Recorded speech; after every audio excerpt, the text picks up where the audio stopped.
আধিকারিকরা, task force এবং police আধিকারিকরা একসঙ্গে মিলে শহরের বেশ কিছু বাজারের ফল থেকে, সবজি থেকে শুরু করে মাছ থেকে এবং অবশ্যই চিনির দাম কেন বাড়ছে সে বিষয়ে কিন্তু তারা হানা দিলেন। দেখতে চাইলেন কারণটা কি, যে কালো বাজারি চলছে কিনা, দাম বৃদ্ধি, নিত্য প্রয়োজনীয় পণ্যের দাম বৃদ্ধি কেন হচ্ছে, বাজারগুলিতে ঘুরলেন কোন কোন বাজার।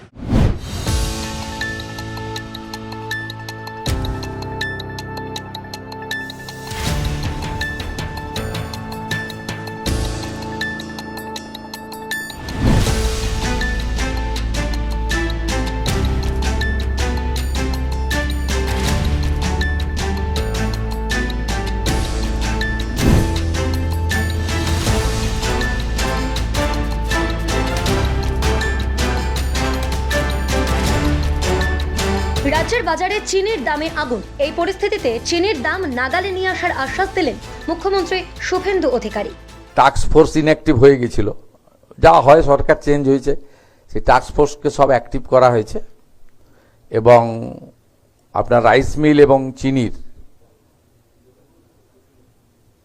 তাদের যারা মজুদদার তাদের বিরুদ্ধে অ্যাকশন নেওয়ার জন্য আজকে আমি চিফ সেক্রেটারি আমরা থেকে মিটিং করেছি। 2-3 দিনের মধ্যে আশা করছি সব আপনার ঠিকঠাক হয়ে যাবে।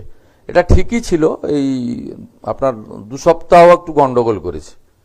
এটা 48 টাকা রেটেই ছিল, কিন্তু এই আমরা অ্যাসেস করেছি 2 সপ্তাহ আগে 58, আর এই 2-3 দিন হলো 68। কন্ট্রোল করে দেবো আমরা পেয়ে গেছি, লিকেজ কোথায় আছে পেয়ে গেছি, এখানে হবে না সুযোগ, স্ট্রং গভর্নমেন্ট আছে। শুধু কলকাতায় নয়, মঙ্গলবার বিভিন্ন জেলার বাজারে হানা দেয় টাস্ক ফোর্স এবং ইডি। বাঁকুড়া, হাওড়া, হুগলি, উত্তর 24 পরগনা, দক্ষিণ দিনাজপুর সহ বিভিন্ন জেলায় একযোগে চলল এই অভিযান।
আমাদের sub divisional level task force আছে, আমরা সবাই মিলে ভিজিট করছি।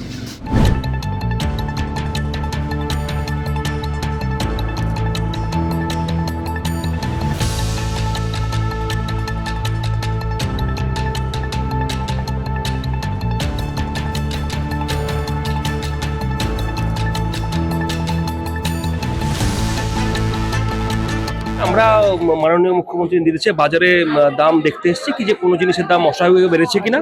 আমরা একবার দেখি কি যে কোনো দোকানে হয়তো আলাদা করে বেশি দাম নিচ্ছে কিনা, ওটা আমরা কষ্ট করে দেখছি একবার। যদি কোনো পাওয়া যায় কি যে হ্যাঁ একটা দাম বেশি নিচ্ছে বা কেউ মার্কেটের দাম বেশি নিচ্ছে, তার জন্য ব্যবস্থা নেওয়া হবে।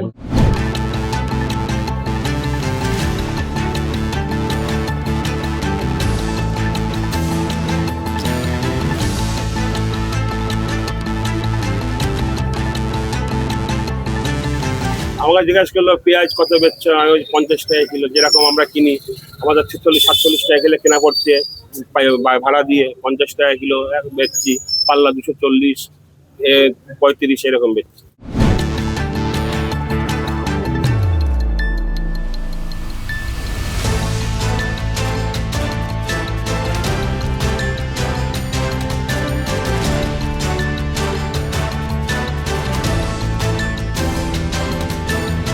অসাধুভাবে কেউ বেশি দাম নিচ্ছে কিনা এগুলো কিন্তু এই বাহিনী খতিয়ে দেখলেন।